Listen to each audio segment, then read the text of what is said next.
Good morning, boys and girls. Happy Sabbath to you and your beautiful family. Today's children's story is called Do Not Be Afraid.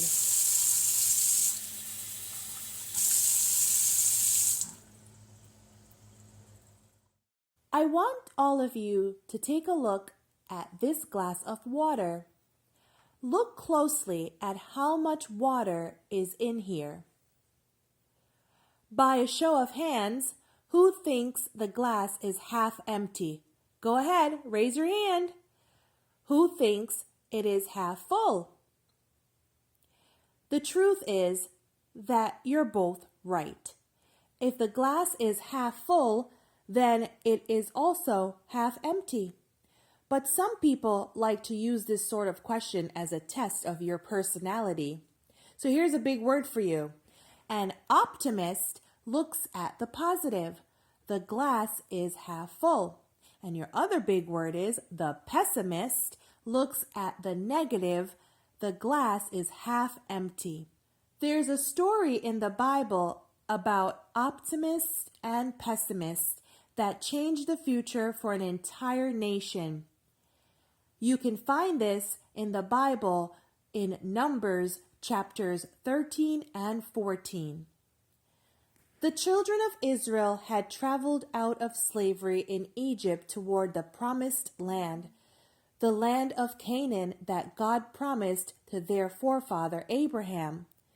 When they arrived at the border of Canaan, their leader Moses sent 12 spies into the promised land. When the spies came back, 2 of the men, Joshua and Caleb, reported that the promised land was everything God had said it was. It was a land filled with milk and honey. It was ripe for the taking. God was faithful, and God was going to fulfill his every promise. But 10 of the spies brought back a different story. Canaan was dangerous, a land filled with giants and terrifying warriors. Their cities were well fortified, and the people were skilled warriors.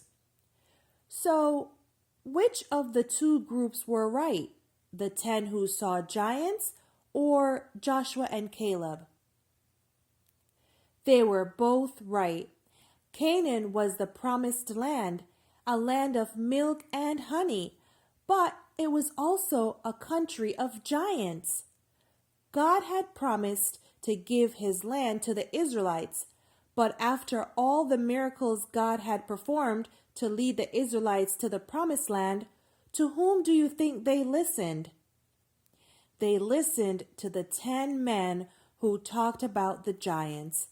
They were so afraid of the giants, some of them said they were better off being slaves in Egypt. Because the Israelites ignored Joshua and Caleb, God punished the entire nation. They were forced to wander in the wilderness for 40 years until every one of them had died. God would let their children, led by Joshua, enter the promised land instead. Boys and girls, one day you will be faced with your own giants, challenges that seem impossible to overcome. When that day comes, there may be people telling you to give up. But if God has made a promise to you, be careful that you listen to him and not to the pessimists. Believing in the Lord is not mere optimism. It's called faithfulness. And when you are faithful to the Lord will be faithful and bless you with all that he's promised. Thank you for listening. Have a great day. Bye.